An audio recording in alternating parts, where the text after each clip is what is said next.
ఇప్పుడు Rayalaseema lift irrigation ఓ చిల్లర ఒక సీరియస్ ఇష్యూను రేవంత్ రెడ్డి ఏం చేస్తుంటాడంటే మన ప్రాస కోసం జనరల్గా ఏదో ప్రాస కోసం చిల్లర మాటలు మాట్లాడతాడు. రోజా గారు కేసీఆర్ గారు పోయిండు అంటే ప్రాస కోసం దివాలకు రాజకీయాలు మాట్లాడద్దు. ఇవాళ రాయలసీమ లిఫ్ట్ ఇరిగేషన్ మీద పోరాడింది ఎవరు? స్టే తెచ్చింది ఎవరు? బీఆర్ఎస్ అట కొట్లాడలేదట. కేసీఆర్ గారు భోజనం చేసేట మొత్తం రాయలసీమ లిఫ్ట్ ఇరిగేషన్ ఇచ్చిండు అని నేను అసెంబ్లీలో మాట్లాడింది. ఆయన ఒకసారి చూడండి, దాన్ని కూడా ఆధారాలతో సహా చూపిస్తాను.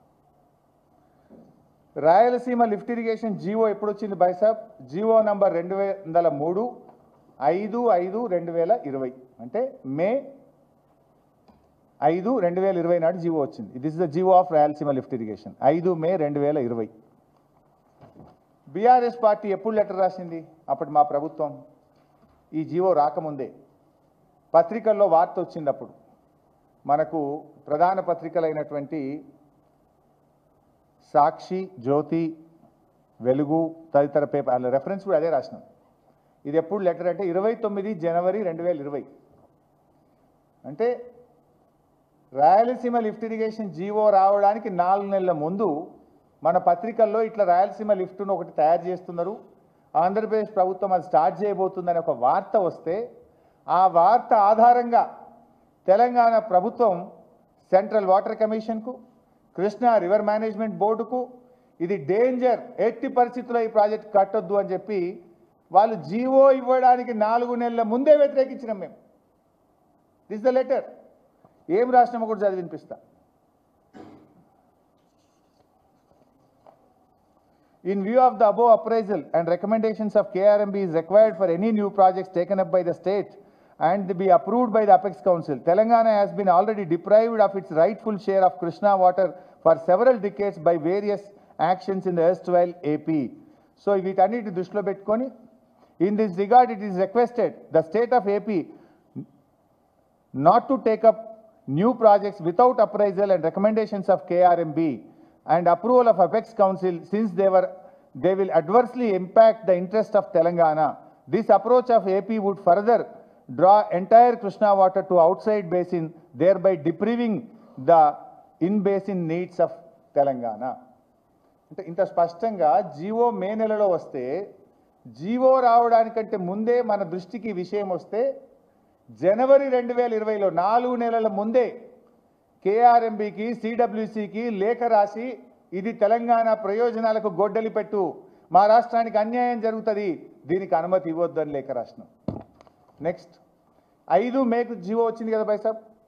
5 మేకు జీవో వస్తే 1 వీక్లా 17 మే 2020 ఇంకొక లెటర్ రాసినాం. జీవో రావడానికి 4 నెలల ముందు వ్యతిరేకిస్తూ రాసినాం. జీవో వచ్చిన 1 వీక్ 5 తారీఖు జీవో వస్తే 12 తారీఖు ఇవన్నీ మీకు కాపీస్ ఇస్తా. 12 మే 2020 నాడు మనం తెలంగాణ ప్రభుత్వం రాసినాం, taking up new pumping to draw additional 3 TMC of water from Srisailam reservoir, government of AP, request for immediate action.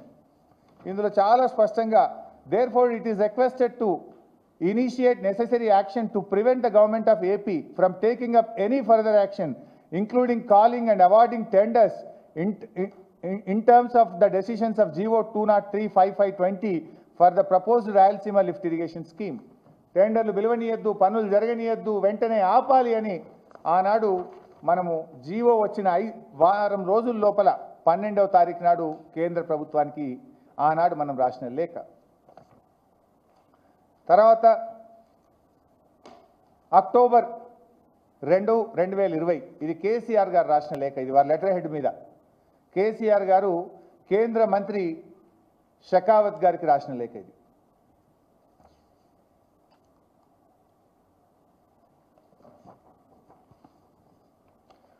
I want to express strong objections of Telangana to the taking up of expansion of Pothredipadu head regulator and the newly proposed Rayalaseema lift irrigation scheme by the government of AP.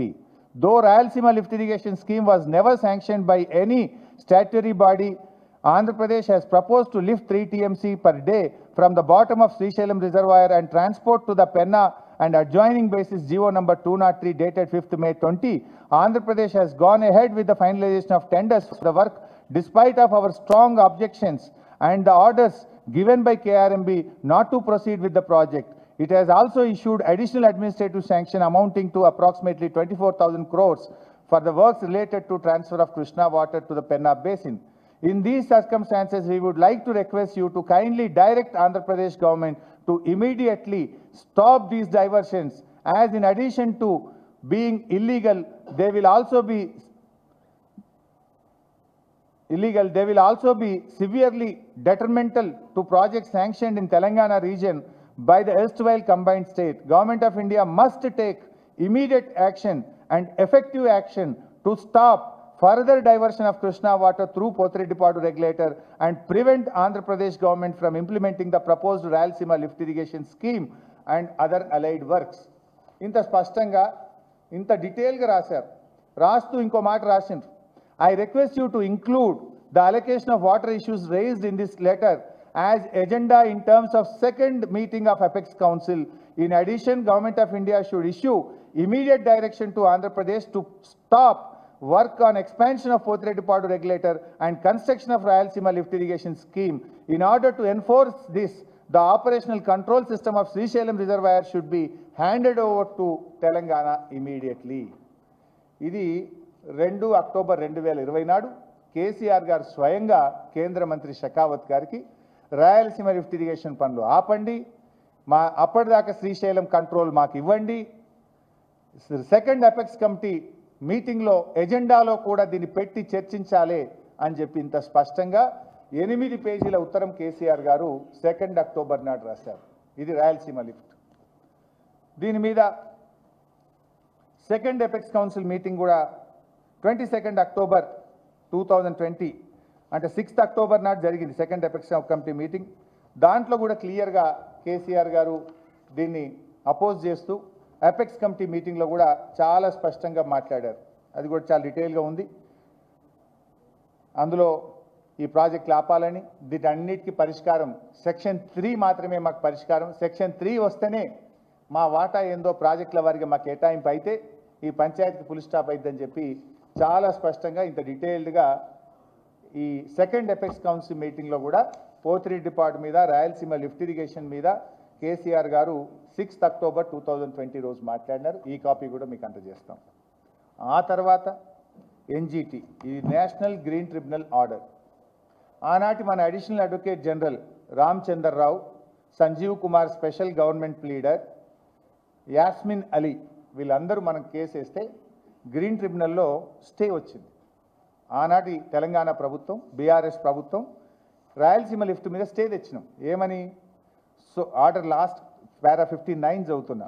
So under such circumstances we are disagreeing with the findings of the committee that no environment clearance is required on the basis of the decisions made above, and coming to the conclusion that the project requires prior environment clearance before it is launched, and without getting the environment clearance the project works cannot be proceed with. EC లేకుండా ఈ project పనులు ఆపేయండి, ఇది కొనసాగించడానికి వీలు లేదు అని ఈ ఆర్డర్ ఎవరు తెచ్చిండ్రు? బీఆర్ఎస్ ప్రభుత్వం, కేసీఆర్ గారు తెచ్చిండ్రు.